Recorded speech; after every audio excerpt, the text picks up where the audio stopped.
Greetings and good morning from Hopalong Hollow.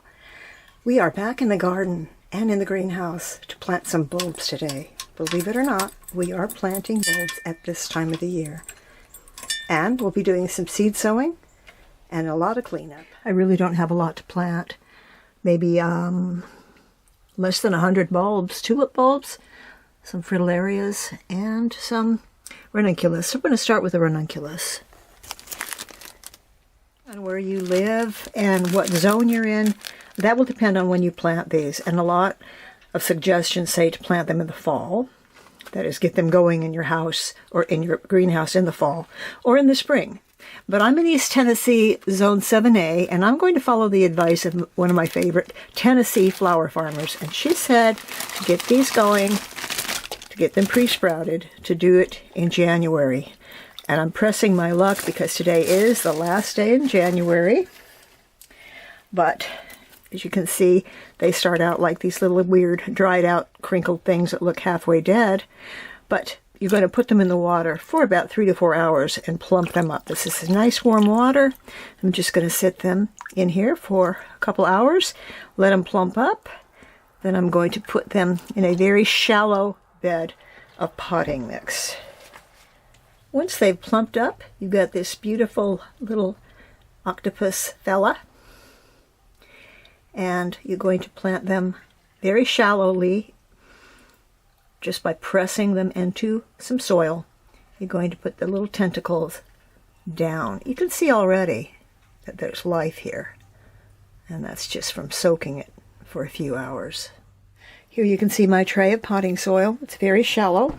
All I want to do is pre-sprout these ranunculus bulbs. And once they're sprouted, I'm going to move almost all of them, I think all of them actually, into some pots. And I'm going to grow them in pots this year. So all I'm doing is I'm placing it, nestling it down into the soil. And then I'm going to slightly cover it with a light dusting of peat or potting soil. And then I'm covering mine. You don't have to do this. I'm just covering mine because the cats come in here and I don't want them to think that this is a litter box. But this is not necessary. I really have to laugh at this package. This is Fritillaria or Fritillaries, and I've had terrible luck with Fritillaries. And I bought these for pennies on the dollar and they look really dried out and crummy. And I'll be actually shocked if I get anything out of them this year. But I bought these also on discount because I never got around to ordering them in the fall. But one of my YouTube friends sent me some seed, so I'm going to try the Fritillary seed as well. These are the checkered lily, and as I said, they look really dried out and crummy, but I have so many packages of them, probably 25 in a packet. I think I have at least 5 packages, so I have about 100. Do you think out of 100 bulbs I might get maybe 5 Fritillarias to grow? Well, I'm going to give it a try. So these are planted about 3 to 4 inches deep in some nice potting soil, and then they should be kept outside or in a little bit of a colder area because they do want a period of cold. And we are still going to be getting some cold, so I think we're going to be fine with these. Tulip bulbs, I never worry about the tulip bulbs. I am always late with my tulip bulbs. This is called Don Quixote, 14 bulbs. The original price was about $18, and I got this little bag for 5. 3 to 5, I don't remember. But you can look at them and you can see that they are perfectly fine. In fact, they are really raring to go.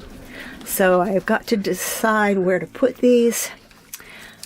And since I really don't have that many, I want to put them probably in pots so that I can move them around and make a nice showing. You know, I've done a lot of videos on bulbs, so if you want to look at them, please just go back on my video playlist and you will see all kinds of information that I haven't covered here on bulbs.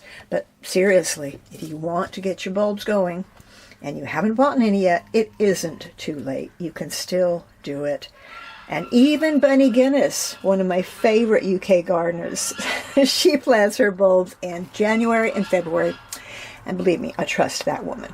So, give it a go. Is there a plant that you have really loved but you struggle with and you can't get it to grow in your garden? My advice to you is make sure, first of all, that you are in the right area to grow that plant. If you are, don't give up. I have a plant here called Estrantia, also known as masterwort. It's also called Hetty's pincushions. It is a perennial, and it's so beautiful and prolific once you get it going. But I have had no luck so far in getting it going. Now, I've tried it from roots many times and nothing happens. This time I tried it from seed. Believe it or not, I planted these seeds over 6 months ago. And I have been watching them and caring for them and babying them. But this seed can sometimes take anywhere from 1 to 6 months just to germinate. So this is something you just really can't give up on. So I'm pleased to say, though, that I do have 1, 2, 3, 4, 5, 6, 7 of them growing. This one doesn't look so great. And I've been really babying these. They have been in the unheated greenhouse, and then when it got too cold, I brought them into the house, and now they're back in the greenhouse again. And I'm about to give them a nice drink of fish fertilizer mixed with some rainwater, and hope that we can give them a nice healthy meal right now. And I'm just going to keep my eye on these until I get them going. I've had struggles with many plants in the past, but if it's something you really love and you just have to have it in your garden, don't give up. I did the same thing with foxgloves, hollyhocks, and oriental poppies, and I won't say that I mastered them, but I will say that I'm able to grow them fairly successfully now. So I'll just keep my eye on these, and this is not an easy seed to find either. You can find a few on Etsy, sometimes you can find it on eBay, and you can find it on Amazon, but I'm not sure of the quality. The best ones that I saw came from the UK, but they just do not appear in most seed catalogs. So once again, this is Estrantia, or masterwort, and I'll show you a few images of it. It's just really beautiful, and it's something I really want in my Edwardian cottage gardens here. So this is one to keep my eye on. Well, chances are, if you've been cooped up all winter and you haven't really been able to get out and clear out your garden, you might be facing a mess like this, which is the potager. And most of the gardens of mine do look like this, because I've got all this debris, all these plants I never pulled up. There's some tall straw flower stalks over there. This all needs to be cleaned up before I can do anything. And I might decide to put the tulip bulbs in here, and I might not. But until I get in here and clean it up, I'm not going to know what's underneath there. And I might have some nice surprises, and so might you. In this row, I am reweaving my basket planters. They all had tulips in them, and other flowers as well. But I leave the rebar up. There it is. It's always there for me. And then I replace the branches about every 2 years. And that's the hardest part, is going and gathering all the wood. And I gather whatever I can find. I've got some privet and mulberry trees and rose of Sharon, and there's even some pussy willow in there and some locusts. So I just combine all the woods because I just want a rustic looking planter here. But that really is the most trying part, is finding enough wood, because these require a lot of wood to finish them off, a lot of branches. But I want you to notice that you can see some tulips coming up here in the center. And you see how low that soil is? That's because over the seasons, the soil just gets lower and lower and lower, because I did plant these very deeply. Well, I don't want them to start coming up at this depth, because what will happen is I'll end up with very small flowers. And the reason lies beneath the surface. So I'm going to show you, I'm going to pull one of those up and show you why I'm going to add about 6 more inches to the soil once I fill in the planter. I dug one of them up, and you can see that little bulblets are growing on the side of this bulb. This one broke off when I dug it out. But this is going to, if this starts blooming like this at that depth, it's going to have really puny flowers because these are sucking the life out of it. If you plant them really deeply, these will eventually just break off before they hit the surface.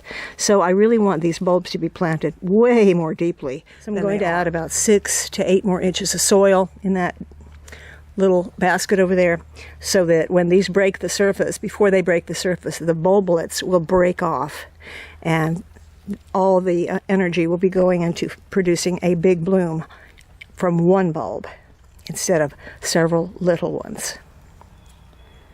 So the trick for having perennial tulips is to plant them super, super deep. I would say 6 to 8 to 12 inches actually. So I have decided that the place to put the late tulip bulbs is going to be in these planters here, right in the middle of the potager, because there aren't that many tulips coming up in here, and I just want these full of tulips. And altogether, I don't think I had more than 60 bulbs to put in, really. So I'm putting these here right alongside the ones that were growing before. And the name of this tulip is Cream Upstar. Show you what it looks like. And maybe a couple more of these Don Quixote. We're putting them in pretty closely. And then we're going to cover this with about 6 more inches of soil, as I said. Now, in order to keep the soil from going through, if I don't have a tight weave on my basket here, I line it with a little bit of cardboard, just wild grass, whatever I can find. And then this is covered up eventually by the soil and also by the foliage that starts growing all around it. I'm going to put in those little dried out Fritillaries, which I paid pennies for. We don't know whether or not they'll bloom or not, but if I don't put them in the ground, I'll never find out, will I? If I leave them in the bag, they certainly won't bloom. So we'll find out. Press those little guys in. So the tulip bulbs and the Fritillaria take care of the springtime. But what about when spring is over and those tulip bulbs are past their prime and that yellow leafy foliage is very, very ugly? What's this going to look like in this bed? Well, we have to provide a remedy for that. And so we're going to do a few more things in this bed to help hide the ugly foliage that's going to spring up out of those tulips, those spent tulips, and keep this garden bed, this particular bed in the potager, going. As is so often the case in gardening, one job leads to another. And so the cleanup here has also become another landscaping job because my railroad ties here are shot. They've been holding in my raised beds, and they've had it. They started life as railroad ties, then they became our bridge, then they became part of the garden, and now I think they're going to become part of the compost because they're just no good anymore. That they're just gone. So I have to put another little border here. I'm really glad that I had to do that because it looks a lot better. It's much neater now. Not only that, it's wider. It was such a skinny little path. In order to get to these beds, I had to walk like this, 1 foot in front of the other, and now I can actually walk normally. Also, I managed to weave all the beds and plant them. Once again, this would be good for about 2 years. On the top of the basket weaves, I used branches from the pussy willow that I had to trim off. And I was thinking, wouldn't that be sweet if they just opened up into the little pussy willows right here on top of the basket weave? And that is precisely what they're doing. They're not sitting in water, they're not planted in the ground, they're simply woven around my baskets. And I think that's going to be very pretty when they open up before anything else does in here. The third thing I'm putting in here is going to be my sweet peas. And I'm only going to plant them right here where I've built teepees. Really, really tall teepees.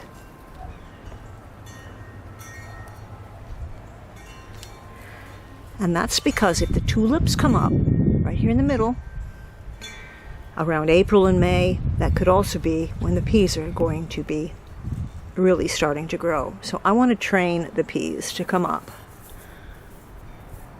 Just wind around this part of the trellis, starting right about here.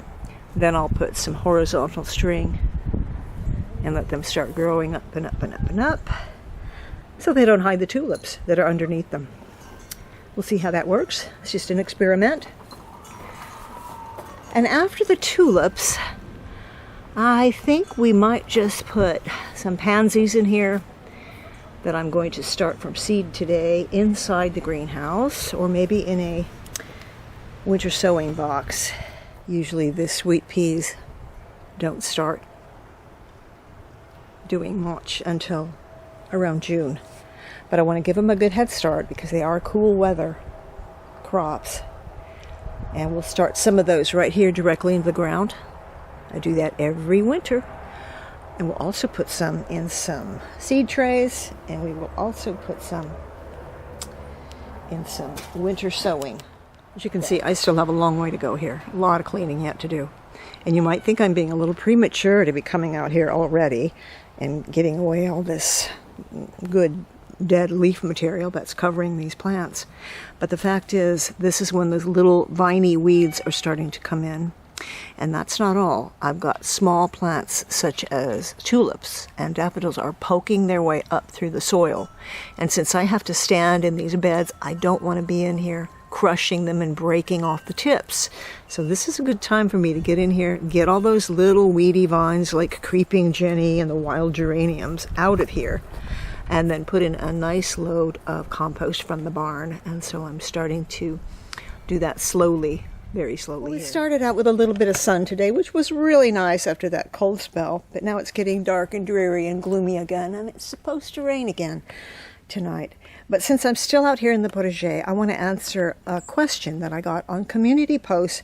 I asked for your questions if you had anything that you wanted to discuss, or just any questions you want us to submit. One of the questions from Bobby Lynn actually was concerning a potager. She said, what if you are renting a house and you have a very small garden space? What would you put in your potager? And I would say everything you love can go in your potager.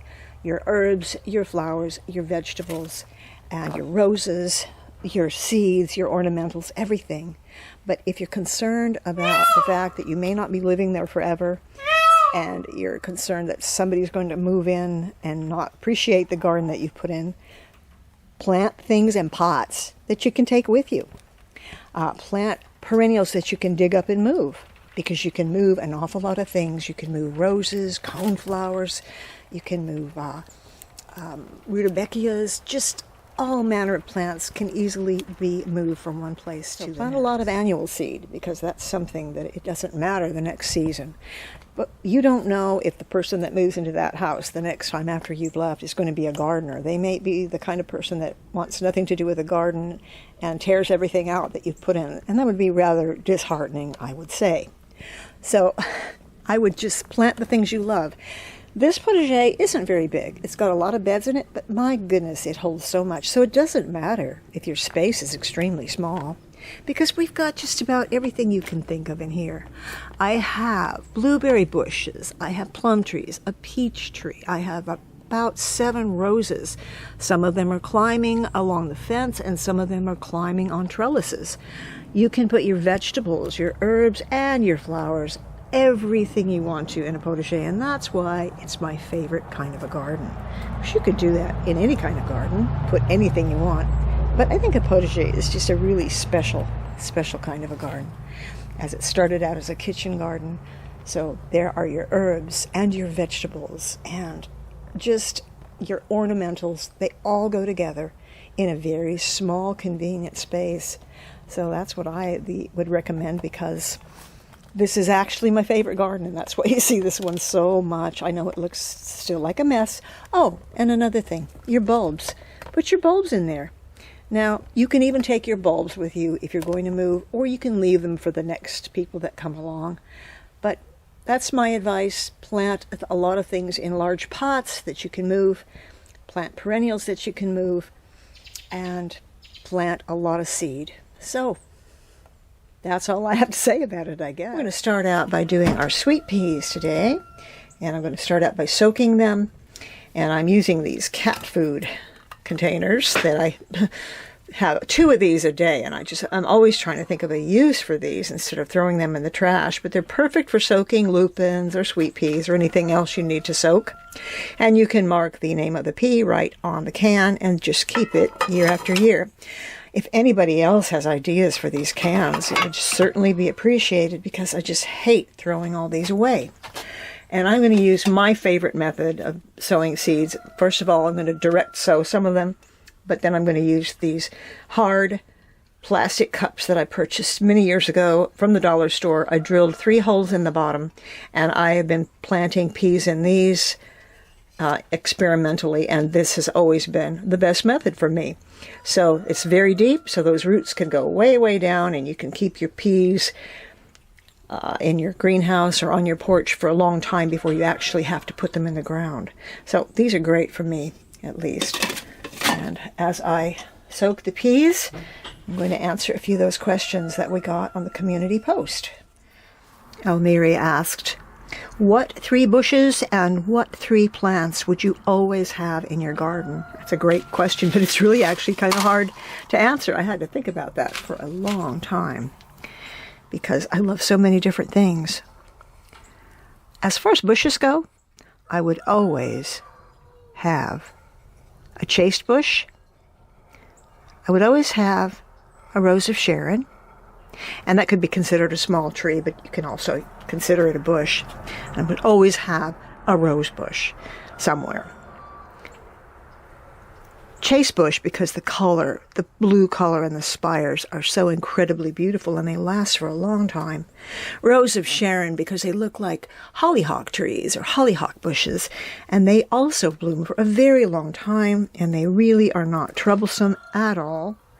And there's no question why a person wouldn't want at least 1 rose bush in their garden. So those are my 3 bushes. The flowers were harder to choose. What if you could only put, say, 3 bushes and 3 different kinds of plants in your garden? What would you choose? Now, what 3 flowers would you always have in your garden? Number 1, zinnias. Zinnias are trustworthy. They come in short zinnias, tall zinnias. They produce a lot of seeds. You don't have to worry about them. They're drought tolerant. They're not picky about their soil. They come in hot pink, pale pink, whites, butter yellow, and purple, all sorts of great colors and shapes. Some of them look like pom-poms, dahlias. Some of them look like coneflowers. They're just amazing, amazing plants, and they're also great cut flowers. And so zinnias is definitely something I always plant and have for years. In fact, one of the first videos I ever made was a video about zinnias. That was over 10 years ago. Number 2, sages or salvias, both of them pretty much in the same family, because I love spire flowers that grow in spires, and I love shades of blue. But they don't just come in shades of blue. They come in shades of white and pink as well. They're pretty trustworthy. They bloom twice a year, and they're perennials, and they've always come back for me, and they grow in a bushy manner. And because of the colors that I like to plant in the garden, Musella, I like basically pinks, whites, pale colors, more like the pastels. And the salvias go with all those colors, the blues and the purples. They're so pretty together. So planting pink zinnias, the shorter zinnias, along with some clary sage or some just garden sage even, is just a beautiful combination. The 3rd flower, wow, that's this is so hard. I was going to say foxglove, because I always plant foxglove, but that doesn't mean it always shows up in the garden, because it can be a little bit tricky sometimes. So I think I'll choose something else. Oh, coneflowers, absolutely. Coneflowers are perennials. They're tall, they're stately, they last for a long time, they're good cut flowers, they're good dried flowers. They come in purples and whites and even yellows, and they're just also, once you get them established, very trustworthy, and you can collect the seed. Now they have all sorts of reds and oranges in coneflowers, so there's just a multitude of choices there. So those are some things I almost always have planted in the gardens, and I suppose I always will. Now I'm going to soak these probably overnight because they have a hard shell. And I think I'll go ahead and soak some lupins as well.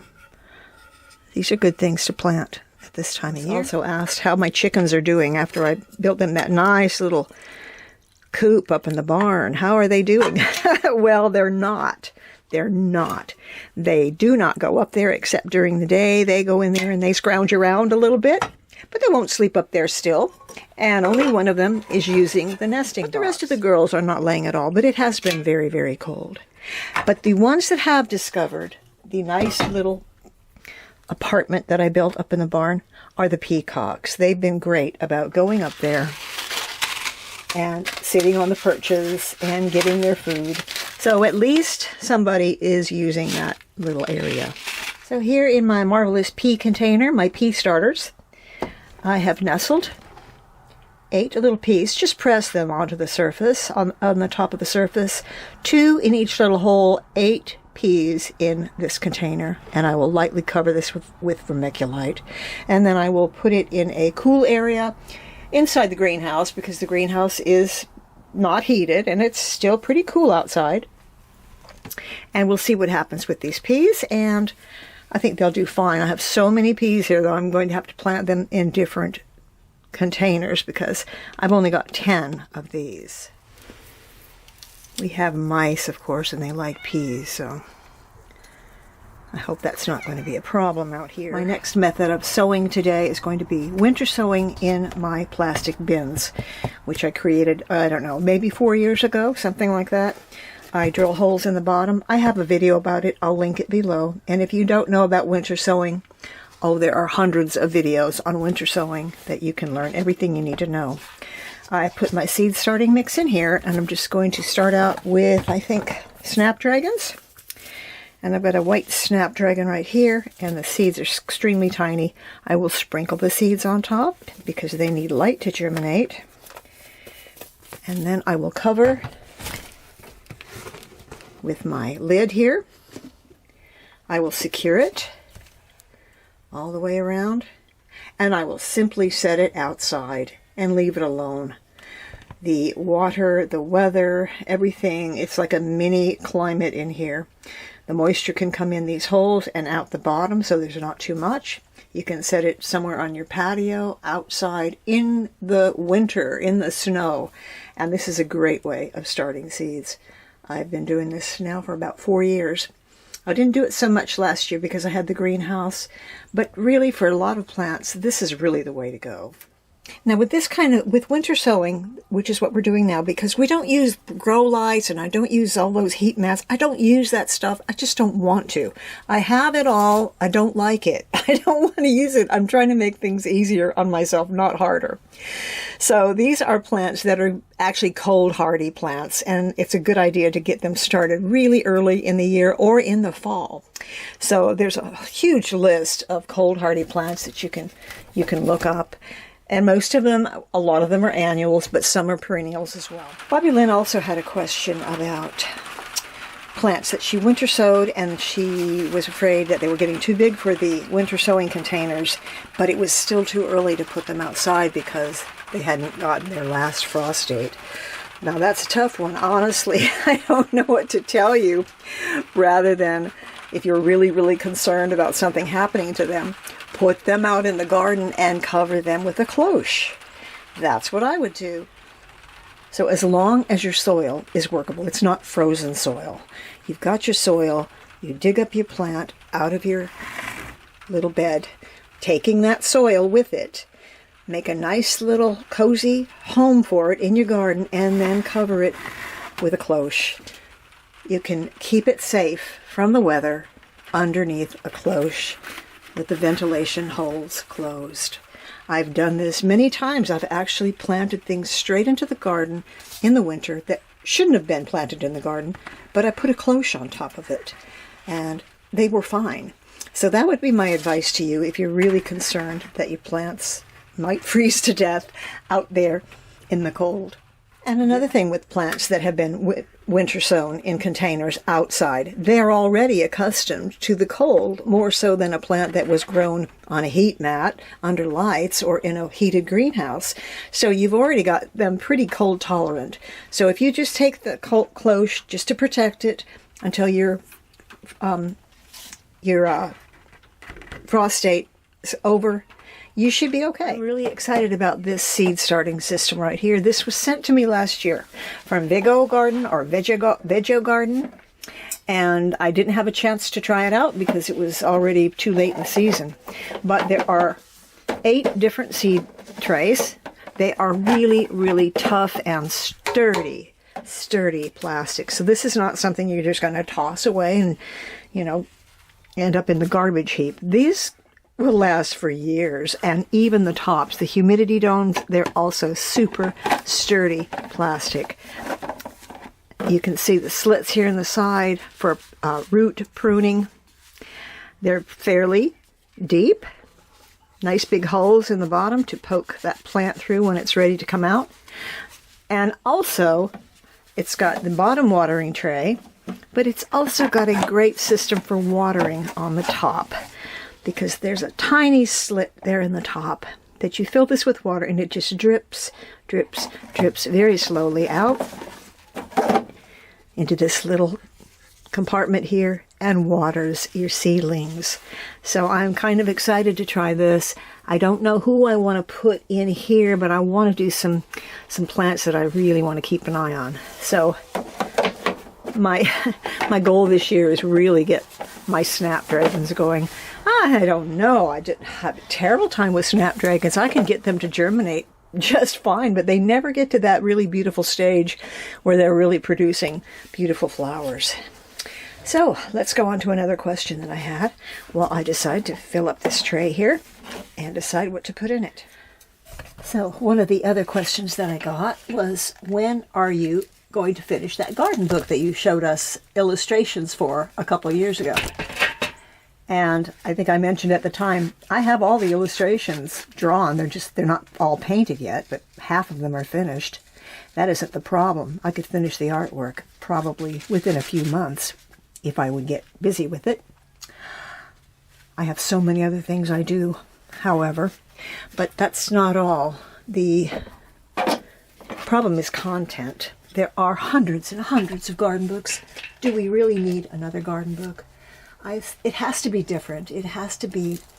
There are so many people that are much better gardeners than I and have so much better information than I do. What do I have to add to the world of gardening? Well, that's what I have to figure out. Does it need to be a garden journal? Does it need to be a garden calendar? Not really quite sure yet. There's another problem as well. James and I have marketed our books since 2005. We are self-published. That's how we started out, and that's the way we wanted it. However, the way we marketed our books was through doing art shows and book fairs, craft shows, and we no longer do them. We retired from doing shows for many different reasons. I mean, after 30 years of doing shows, I was just done with it, absolutely done with it. So I have to figure out the marketing, and I don't want to go through all that publishing and everything without a plan on my marketing. So that's what's holding me up right now. So don't give up on me. It will be out one day, and if not a book, then at least I'll have prints and art prints to be able to sell. Maybe greeting cards will come from those illustrations. Maybe a calendar. I'm not sure yet. I just have to think about it some more. So that's the situation there. Now, you may have noticed in the title of this video, Edwardian Country Gardens, that I've changed the name of my gardens. And I decided to do that because when I did the Edwardian series over the Christmas holidays, that was so much fun. And I realized, you know what? I really am an Edwardian type of a gal. I live in an Edwardian house. I collect Edwardian antiques. I love old-fashioned gardens and old-fashioned flowers and all the old techniques from the old times. Therefore, this is episode 1 of my Edwardian Gardens. Other thing I want to mention is that the last 3 tutorials I did on the spun cotton, that was really fun, and I know a lot of you tried it and you enjoyed doing it, and you're probably getting pretty good at it. And we're not going to stop doing it. We will come back again for some early spring videos on some really sweet things to make with the spun cotton. So that is in future videos to come up. And in the meantime, on this very dreary and blustery day from Hopalong Hollow, wishing you a very lovely weekend. See you later. Bye-bye.